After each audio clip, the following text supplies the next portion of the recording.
बिस्मिल्लाहिर्रहमानिर्रहीम, अस्सलाम वालेकुम नाज़रीन। आप यूट्यूब चैनल देख रहे हैं। मैं इमरान खान हूँ। वापस अपने रेगुलर स्टूडियो से प्रोग्राम का आगाज़ करते हैं। मैं आउट ऑफ कंट्री था, पाकिस्तान में नहीं था, इस वजह से ये वीलॉग थोड़ा सा लेट हुआ है। बहुत सारे लोग पूछ रहे थे तो मैं आपकी खिदमत में हाज़िर हूँ। अपडेट्स आपके सामने रख देते हैं। सिचुएशन ये है कि इमरान खान साहब ये मैच तकरीबन हारने की तरफ अब जा चुके हैं और उनके अपने लोग मुनहरिफ हो गए, तो फिर इत्तेहादियों से क्या गिला करना और बाकी लोगों से क्या शिकवा करना। अब सिर्फ एक ही सूरत हाल है कि पाकिस्तान की सियासत के अंदर जो जिनको बोतल में बंद करने का तजर्बा है, वो लोग मैदान में आएँ और अपने तजर्बे से फ़ायदा उठाएं तो ये हो सकता है, वरना अब यहाँ से निकलने के इम्कानात बहुत कम हैं। ये पॉलिटिकल माफिया बहुत ताकतवर है और बहुत सारी पार्टियाँ मिलकर इमरान खान के ख़िलाफ़ ये गेम खेल रही हैं। सियासत नंगी हो चुकी है और सबके सामने नंगी हो चुकी है। इमरान खान साहब इस खेल में हार जाएं या जीत जाएं, लेकिन उनका ये एक कारनामा है कि उन्होंने पाकिस्तान के हर बदसूरत चेहरे के ऊपर से नकाब नोच कर उतार दिया है और ये भी बता दिया आखिर में कि किस तरीके से कौन सी वारदात डाली जाती है और पाकिस्तान की अशराफिया कैसे अवाम को हमेशा बेवकूफ़ बनाती रही है। तो बहुत सारी चीज़ें आपके सामने आ गई हैं। ये खेल हारते हारते भी उन्होंने खेल के उसूल और जो खेल के अंदर धांधली होती है वो सबके सामने रख दी है। अब अगर मैं इम्कानात की बात करूं तो इमरान खान साहब के इम्कानात को 25% है। 75% ऐसा है कि उनकी हुकूमत जा सकती है और उनकी हुकूमत जा रही है उन लोगों के ज़रिए से जो कभी उनके थे ही नहीं। यानी जब 2018 का इलेक्शन था तो इमरान खान साहब ने इन लोगों को टिकट दिए। नूर आलम खान पाकिस्तान पीपल्स पार्टी के टिकट के ऊपर सिर्फ 25,000 वोट ले सके। वहाँ से पीटीआई का एक ऐसा आदमी जिसको कोई जानता भी नहीं था, वो 70,000 से ज़ायद वोट लेकर जीता था। और 2018 के इंतखाबात में क्या किया, नूर आलम खान को टिकट दे दिया और अपना बंदा जो है वो कोई भी इंट्रोड्यूस नहीं किया। भाई 70,000 वोट वहाँ पे, 75,000 वोट वहाँ पे पीटीआई का है और पीपल्स पार्टी का 20,000 वोट है, तो आपने नूर आलम खान को टिकट दे दिया, ये आपकी गलती थी। दूसरा, आपने राजा रियाज को दिया टिकट। राजा रियाज जाएं, जाके अपने हल्के में इलेक्शन लड़ें, पता चल जाएगा उनको कितने वोट पड़ते हैं। उन्हें लगा तहरीक इंसाफ हुकूमत में आ रही, उन्होंने अपने ताल्लुकात लगाए, ताल्लुकात काम आए और उनको टिकट मिला और वो पाकिस्तान तहरीक इंसाफ के एमएनए बन गए। वहाँ से अगर किसी और को भी टिकट देते तो मुकाबला था ही नहीं, तहरीक इंसाफ ने वहाँ से जीत जाना था। इसी तरह नवाब वसीर साहब हैं और बहुत सारे एमएनएज हैं जो वहाँ पर मौजूद हैं। फिर जो मखसूस नशिस्तों पर ख़वातीन जीत कर आई, उन्होंने तो किसी हल्के में नहीं जाना, उन्होंने तो आवाम को जाकर जवाब नहीं देना, उन्होंने तो जवाब देना अपनी पार्टी को। लेकिन वो मखसूस नशिस्तों पर जीत कर आई और ऐसी ख़वातीन को नज़रअंदाज किया गया जिन्होंने पाकिस्तान तहरीक इंसाफ के लिए कुर्बानियाँ दी थी, जो धरनों में, जलसों पे, हर जगह पे ख्वार होती रही और पाकिस्तान तहरीक इंसाफ का पैगाम घर घर पहुँचाया। उन ख़वातीन को नज़रअंदाज करके ऐसी ख़वातीन को टिकट दिए गए जिनके पीछे सिफारिश थी। तो फिर अब वो ख़वातीन जो हैं वो अपना रंग दिखा रही हैं, उन्होंने भी छोड़ दिया इमरान खान को। तो पहली गलती तो इमरान खान साहब की अपनी पार्टी की और उनकी अपनी गलती है कि उन्होंने ऐसे लोटों को टिकट दिया जिनका एक रिकॉर्ड था यही काम करने का, वो कोई मुख्तलिफ काम नहीं कर रहे। देखें, मैं नहीं ब्लेम करूंगा उनको जो इमरान खान को छोड़ गए हैं। वजह यह है कि वो तो हमेशा छोड़ते हैं। उन्होंने वही किया जो उनका काम है, जो वो नस्लों से करते आ रहे हैं। उनका काम है, वो लोग कई दहाइयों से यही कर रहे हैं, कभी इस पार्टी में, कभी इस पार्टी में, कभी इस पार्टी में। जहाँ फ़ायदा मिला वहाँ चले गए। तो इमरान खान साहब के पास जब फ़ायदा मिला वो यहाँ पे आ गए और आज फ़ायदा कहीं और मिल रहा है तो वो वहाँ पे जा रहे हैं। तो बात बड़ी सादा है और सिंपल है। अच्छा, मुमकिन है कि जो मैंने 25% का आपको जिक्र किया, क्योंकि सियासत के अंदर कोई दिल तो होता नहीं है और ना इनका कोई दीन ईमान होता है, तो कोई पता नहीं कल को यही एमएनए बैठे हों और बैठ के एक प्रेस कॉन्फ्रेंस कर रहे हों कि जनाब हम कल भी इमरान खान के सिपाही थे और आज भी इमरान खान के सिपाही हैं। ये भी हो सकता है, सियासत में तो कुछ भी हो सकता है। तो इसीलिए मैंने 25% का ये मार्जिन रखा है। लेकिन इन गलत लोगों को पहचानने में जो इमरान खान साहब ने और उनकी पार्टी ने गलती की और सिफारिशों के ऊपर ये टिकट दिए गए, ज़ाती ताल्लुकात की बुनियाद के ऊपर इमरान खान साहब की पार्टी के अंदर जो एक कमेटी बनी हुई थी उसने ये टिकट बांटे, बल्कि एक सर्वे करवाया करते थे मिलजुल कर और इमरान खान साहब को रिपोर्ट देते थे, जनाब ये जीत रहा है और ये हार रहा है। अब इमरान खान साहब तो हल्के में नहीं जाते थे, मीडिया कुछ और बताता था, वहाँ से कोई और रिपोर्ट आती थी और टिकट किसी और को मिल जाता था। तो तो इस तरीके से ट्रैप करके ये सारा मामला हुआ था। अब वही सारे लोग हैं 20-25, और ये और लोग भी हैं, ये इतने नहीं हैं, बहुत सारे लोग आज इमरान खान के साथ अभी खड़े हैं, लेकिन वो इसलिए खड़े हैं कि उनको अभी तक नून लीग का या दूसरी पार्टियों का टिकट ऑफर नहीं हुआ। जब उन्हें ऑफर हो जाएगा टिकट भी और टिकट के साथ पैसा भी, तो फिर वो उधर चले जाएंगे। मखसूस नशिस्तों वाली जो खवातीन हैं, उन्हें ये पता था कि अगले इंतखाबात में इमरान खान साहब ने उनको मखसूस नशिस्त में प्रायोरिटी नहीं देनी, तो उन्होंने गारंटी ली दूसरी पार्टी से कि आप हमें प्रायोरिटी पे रख लें, चाहे नीचे रख लें, अपनी खवातीन के बाद आप हमें मौका दे दें, हमें MNA बना दें। और अभी उनको ये लगा कि अगर पैसा इकट्ठा हो जाए तो बहुत अच्छी बात है। वहाँ पे मीडिया के नुमाइंदगान को बुलाया गया, मीडिया के नामों का जो शॉर्ट लिस्ट किया गया है कि किन मीडिया वालों को बुलाना है, वो भी एक मीडिया वाले ने ही किया है पीपल्स पार्टी के साथ मिलकर। और ये सारा इवेंट प्लान किया गया है कि सिंध हाउस के अंदर जो कुछ भी हो रहा है, ये सारा कुछ मंजरे आम पे ले आए, तो इसी में बचत है। इन लोगों के बयानात जो हैं वो टीवी पे दिखाने चाहिए। तो हामिद मीर का एक जियो के ऊपर क्लिप चल रहा था, जिसमें राजा रियाज ने जिस वक्त ये कहने की कोशिश की कि अभी और MNAs भी हैं और वो भी आ सकते हैं, लेकिन उनका नून लीग के साथ अभी तक मामला, और साथ ही जियो ने कट कर दिया और एंकर ने ऊपर से बोलना शुरू कर दिया। तो मीडिया भी इसके अंदर इन्वॉल्व है, मीडिया के लोग भी इन्वॉल्व हैं, मीडिया हाउसेज भी इन्वॉल्व हैं, पॉलिटिकल पार्टीज भी इन्वॉल्व हैं। इस वक्त अगर आप देखें गेम क्या हो रहा है, इस वक्त सिर्फ ये है कि Imran Khan versus all the parties. एक तरफ इमरान खान खड़ा है, बाकी तरफ सारी पार्टीज खड़ी, मीडिया खड़ा है, बहुत बड़े तगड़े लोग खड़े हैं। वो लोग जो मुक्तदर हल्के हैं, जो बहुत ताकतवर हैं, वो भी इमरान खान के साथ इस दफ़ा नहीं खड़े और उसको सपोर्ट नहीं कर रहे। ये लोग आइंदा भी यही करते रहेंगे। जिनको इमरान खान साहब ने अपने साथ मिलाया था, आज वो छोड़ गए हैं, वो जिस पार्टी में जा रहे हैं वो आइंदा भी यही करेंगे, उस पार्टी को भी ऐसे ही छोड़कर जाएंगे। और ये गलती इमरान खान साहब की थी, उनको इसका खुमियाजा भुगतना पड़ेगा। और इससे सीखने के लिए ये है कि अब बजाय इसके कि इमरान खान साहब भी उसी गंदे गेम का हिस्सा बने, यानी ये तो बहुत बुरा है कि इमरान खान साहब के MNAs को ले जाकर सिंध हाउस में बिठाया जाए, उनसे जरदारी साहब, बिलावल साहब और PMLN के लोग जो हैं वो मुलाकातें करें। लेकिन क्या ये अच्छा है कि PMLN के टिकट पे जीतने वालों से उस्मान बुज़दार या इमरान खान साहब की पार्टी के लोग मिले या उनकी क़यादत मिले PTI की? ये भी उतना ही बुरा है जितना वो बुरा है। तो इस गंदे खेल से अपने आप को बाहर रखें। इस खेल का इमरान खान साहब अभी तक हिस्सा नहीं बने, तो आइंदा भी इसका हिस्सा ना बने। कुछ लोग कंपैरिजन कर रहे हैं कि जहांगीर तरीन भी जहाज़ भर भर के लेके जाते थे, तो वो जो जहाज़ भरकर लेकर जाते थे ना, उनको कोई इस्तेमाल नहीं किया था कि वो PMLN की टिकट से जीत कर आए हुए थे। ये इलेक्शन से पहले की बात है।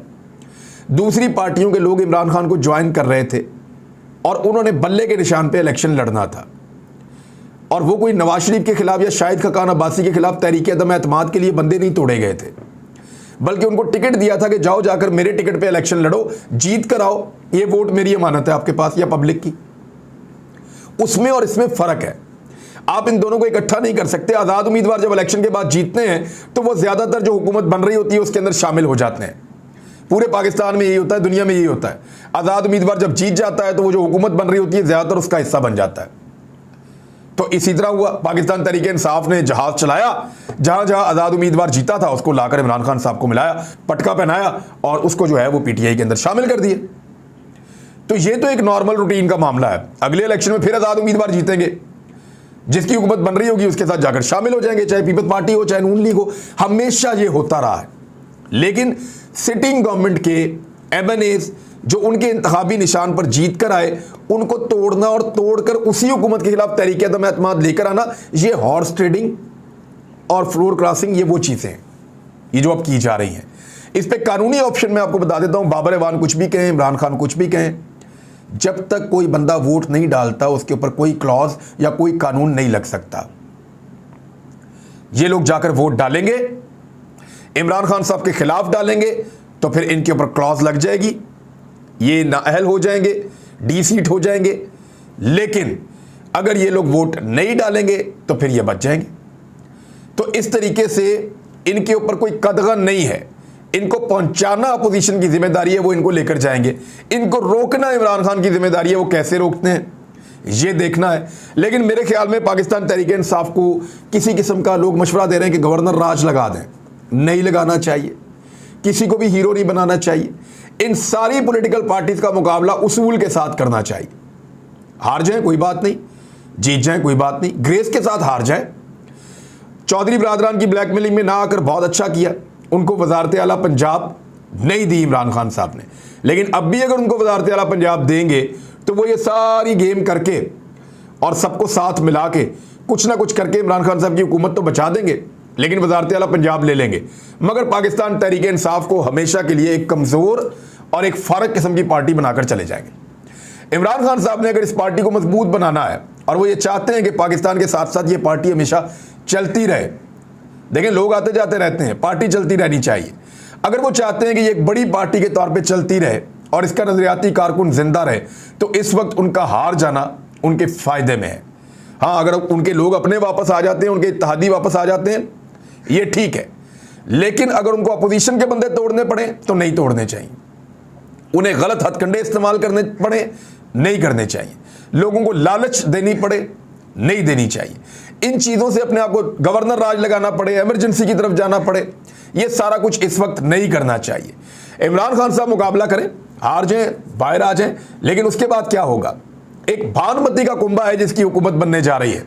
मैं आपको बताता हूं कि कैसे जूतों में दाल बटने जा रही है। सदर जो है वो पीपल्स पार्टी के जो नए बनेंगे आरफ अलवी साहब के बजाय, और वो जरदारी साहब हो सकते हैं, और जरदारी साहब ही हैं। वज़ीर आज़म शहबाज शरीफ साहब। दाखिला की वजारत जो है वो काफ लीग और पीपल्स पार्टी दोनों मांग रहे हैं। खारजा की वजारत जो है वो PMLN अपने पास रखेगी। दिफा की वजारत जो है वो काफ लीग को दी जा सकती है। दाखिला और दिफा के अंदर एक पीपल्स पार्टी और एक काफ लीग को मिल सकती है, उनको ये ऑफर की गई है। ख़जाना की वजारत PMLN के पास रहेगी। रेलवे की वजारत जो है वो PMLN के पास रहेगी। एविएशन की वजारत एक और पार्टी, कश्मीर कमेटी, और कश्मीर की वजारत जो है अमूर कश्मीर, ये चली जाएगी फजल रहमान साहब के पास। सियाहत भी उधर चली जाएगी। तो इस तरह मुख्तलिफ वजारतों की बंदर बांट भी इन्होंने तय कर ली है। गवर्नर पंजाब जो है वो ये ऑफर किया गया है कि काफ लीग अगर वज़ीर आला पंजाब हमजा शहबाज को बनने दें तो फिर काफ लीग को गवर्नर पंजाब का इजाफी ओहदा भी मिल जाएगा और ज़्यादा वजारतें भी मिल जाएंगी। जबकि MQM को गवर्नर सिंध का ओहदा, पोर्ट एंड शिपिंग की वजारत और इसके अलावा दीगर चीज़ें जो है वो ऑफर की गई हैं। गवर्नर जो है खैबर पख्तूनख्वा के और बलूचिस्तान के, उसके लिए फजल रहमान साहब को और बलूचिस्तान अवामी पार्टी को जो है वो ऑफर्स की गई हैं। तो जब इस किस्म का एक अजीबो गरीब बंदर बांट होगी, ऐसा सिनेरियो बनेगा, तो आप सोचें कि ये कैसी हुकूमत होगी जो बनने जा रही है। इस हुकूमत के लिए बड़े चैलेंजेस होंगे इनके अपने अंदर। ये तमाम वो पॉलिटिकल पार्टीज हैं जो इमरान खान की डसी हुई हैं, ये तमाम वो पॉलिटिकल पार्टीज हैं जो इमरान खान से शदीद नाराज हैं और उससे नफरत करती हैं। और इमरान खान साहब एक तरफ अकेले हो जाएंगे और ये सब एक तरफ आ जाएंगे। लेकिन मजे की बात यह है कि इन तमाम पॉलिटिकल पार्टीज के आपस में बहुत पुराने दहाइयों पर मबनी झगड़े हैं, जो झगड़े जो हैं वो अभी तक खत्म नहीं हुए। आप अगले 3 महीने के अंदर अगर इनकी हुकूमत बन गई, देखिए अभी मैं अगर इसलिए लगा रहा हूं कि इमरान खान साहब स्टिल वज़ीर आज़म पाकिस्तान है और उनके करीबी हल्के ये कह रहे हैं कि वो शेयर नहीं कर रहे, लेकिन वो ये कह रहे हैं कि उनके हाथ में भी कार्ड्स बाकी हैं। और इमरान खान साहब का ये कहना है कि अभी मैं अपनी हिकमत अमली को डिस्क्लोज नहीं कर रहा, मैं अभी नहीं बता रहा कि मैं क्या करना चाहता हूं या मेरे पास क्या है, लेकिन वक्त आने पर मैं वो कार्ड्स शो करूंगा जो मेरे पास हैं और फिर सब हैरान हो जाएंगे। ये इमरान खान साहब का कहना है। मे बी वो एक माइंड गेम खेल रहे हैं, उनके पास कुछ ना हो, या मे बी उनके पास कुछ हो भी सकता है, कोई हिकमत अमली हो सकती है, लेट्स सी। लेकिन उनके नीचे से उनके अपने मेंबरान को निकालने के बाद ज़मीन कुछ हद तक खिसक गई है और अब इन्हीं मेंबर्स की वापसी की सूरत में उनका रिवाइवल हो सकता है, अदरवाइज बहुत मुश्किल हो जाएगा। 10 के करीब बंदे तो ऐसे हैं जो कहते हैं जी आज आप उस्मान बुज़दार को हटाएं, हम इमरान खान साहब आपके साथ खड़े हैं। लेकिन अब उस्मान बुज़दार को हटा के पंजाब में दूसरा वज़ीर आला लाना मुमकिन नहीं रहा, क्योंकि अब सब अपना अपना वज़ीर आला पेश करेंगे, जनाब मेरा वज़ीर आला, मेरा वज़ीर आला, मेरा वज़ीर आला। तो अब मेरे ख्याल में उस्मान बुज़दार को हटाना भी इमरान खान साहब के लिए एक दानिशमंदी नहीं होगी। वो लोग जो कह रहे हैं कि गेम ओवर हो गया, मेरे ख्याल में अभी तक नहीं हुआ। सियासत में कुछ भी हो सकता है। 24 और 25 तारीख, ये 2 तारीखें आप लिख कर रखें, बहुत अहम हैं। और अभी कुछ और हलकों में भी फैसले होना बाकी हैं। यानी अगर इमरान खान साहब को हटाते हैं तो आएगा कौन? आसिफ अली जरदारी, नवाज शरीफ, फजल रहमान। ये वो लोग हैं जिनका पाकिस्तान के मुख्तदर हलकों के साथ बहुत खौफनाक किस्म का पंगा रहा है पिछले 3-4 साल के दौरान, बल्कि 5 साल से। और इन लोगों के साथ कैसे काम करेंगे इदारे, ये खुद एक बहुत बड़ा सवाल है। और इदारे भी इस बात की असेसमेंट कर रहे हैं, उनकी भी इस चीज़ के ऊपर नज़र है, लेकिन वो अपने आप को मैक्सिमम इस सियासत से बाहर रखना चाहते हैं। उनका दावा भी ये है कि वो इस खेल का हिस्सा नहीं है। उनका ये कहना है कि ना वो हुकूमत की तरफ खड़े हैं, ना वो अपोजिशन की तरफ खड़े हैं, बल्कि वो अपने आप को न्यूट्रल कह रहे हैं इस वक्त, कि हमारा कोई हिस्सा किसी के साथ इस वक्त नहीं है। अब मैं ज़रा आम लोगों से बात करना चाहता हूं जो हमारे पाकिस्तानी हैं। देखिए, जितने लोग ब्लैकमेल करते हैं पॉलिटिकल पार्टीज़ को, और हर दफ़ा किसी ना किसी पॉलिटिकल पार्टी को ब्लैकमेल करते हैं, हर दफ़ा एक नई पार्टी का टिकट लेकर आ जाते हैं आपके पास और वोट आपसे मांगते हैं। आप लोग इनको एक नई उम्मीद के साथ वोट देते हैं और ये आपके वोट का सौदा करते हैं। ये अपना वोट 15 करोड़, 20 करोड़, 25 करोड़ में बेचते हैं, और बेचने के बाद उसी में से थोड़े से पैसे दोबारा आपके ऊपर खर्च करते हैं। कैसे? इलेक्शन में दफ्तर खोल के, बिरयानी खिलाकर, कीमे वाला नान खिलाकर, और थोड़ा माहौल बनाकर, लाइटें शाइटें जलाकर, और फिर हमारे लोग इन्हीं को नारे लगाते हुए वोट दे देते हैं। और फिर ये दोबारा जीत कर आ जाते हैं और थोड़े अरसे के बाद उसी वोट को बेच देते हैं। इन्होंने ये वोट यूसुफ रज़ा गिलानी को सेनेटर बनाते हुए भी बेचा था। ये वोट बार बार बेचते हैं। यही वो शक्लें हैं जिनके साथ सब राब्ते में रहते हैं, और इन्हीं के ज़रिए से पाकिस्तान को कंट्रोल करते हैं कुछ ताकतवर हल्के भी। तो अब आपके पास अगर आइंदा ये लोग वोट मांगने आए, आप क्या करेंगे? क्या आप वही करेंगे जो आप दहाइयों से करते चले आ रहे हैं, कि इन लोगों को दोबारा एक नई पार्टी के साथ, एक नई उम्मीद के साथ फिर आप मुंतखब करें? एक्चुअली वोट को इज्जत दो का जो नारा था वो यहाँ पे इंप्लीमेंट होता था, और आज कोई भी वो नारा नहीं लगा रहा, क्योंकि वो नारा तो कॉपीराइट के साथ था, और जिनके पास कॉपीराइट है वो चुप करके बैठे हैं और उसी 2 नंबरी का हिस्सा हैं जो 2 नंबरी माजी में भी वो करते रहे हैं, और जो 2 नंबरी उनके बकौल उनके खिलाफ भी हुई थी। तो खेल वही है, खिलाड़ी नए हैं और खिलाड़ी बदल बदल कर आते हैं और फिर उसी खेल को खेलते हैं। इमरान खान साहब को इस खेल को अगर रोकना है तो फिर एक मर्तबा हार कर दोबारा मैदान में आना पड़ेगा, इस चीज़ के साथ कि उनको बहुत फ़ायदा होगा, सारे मिलकर हुकूमत कर रहे होंगे। दूसरा, उनको फ़ायदा ये होगा कि वो अपने अच्छे काम गिनवाएं, और जो इनकी कमज़ोरियां हैं उनको भी गिनवाएं, उसके बारे में भी बताएं, और अपोजिशन में रहकर वो बहुत सारी चीज़ें बेहतर कर सकेंगे। लेकिन अभी भी मैं आपको कह रहा हूँ कि चांसेस 25% मेरे मुताबिक इमरान खान साहब के भी हैं। अब तक के लिए इतना ही। अपना ख्याल रखिएगा, अपने इस चैनल का भी। अल्लाह हाफ़िज़।